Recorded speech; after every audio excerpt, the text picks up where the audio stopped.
পারছি না, অসহ্য হয়ে গেছি।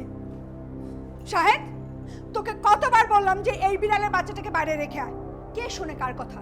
দেখ তো পটি করে কি অবস্থা করে রেখেছে। কে করবে পরিষ্কার এগুলি? কে করবে শুনি? তুমি তো ওভার ড্রামেটিক হইতেছো কেন? কি হয়েছে? পটি করছে, পরিষ্কার করবো, সমস্যা কি?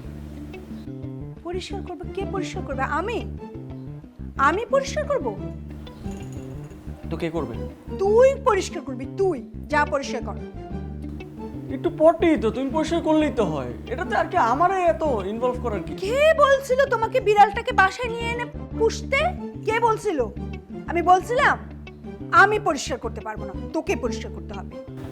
দুলা ভাই না দেশের বাইরে চলে যাওয়া অনেক ভালো করছে, বুঝছো? হেই, এখানে দুলাভাইয়ের কথা আসলো কেন? সব কাজকর্ম তুমি তাকে দিয়ে করাইতা। আরে অদ্ভুত, দুলাভাইয়ের সাথে পটির সম্পর্ক কি? এন্ড তুমি যাও পটিটা পরিষ্কার করো, আর আমার খিদা লাগছে, খাইতে দাও কিছু। দেখ শাহেদ, কিছু খাইতে দাও। একদম বাজে কথা বলবি না। তোকে আমি যেটা বলেছি তুই সেটা কর। যা পরিষ্কার করে আয়। আমি পটি পরিষ্কার করতে পারবো না, তুমি করো। চুপচাপ পরিষ্কার করে আসবি। করো না। আচ্ছা করতেছি, ঠিক আছে, এরকম করে তাকানোর কিছু নাই তো। আমি যেন দেখি 10 মিনিটের মধ্যে সব পরিষ্কার হয়ে গেছে।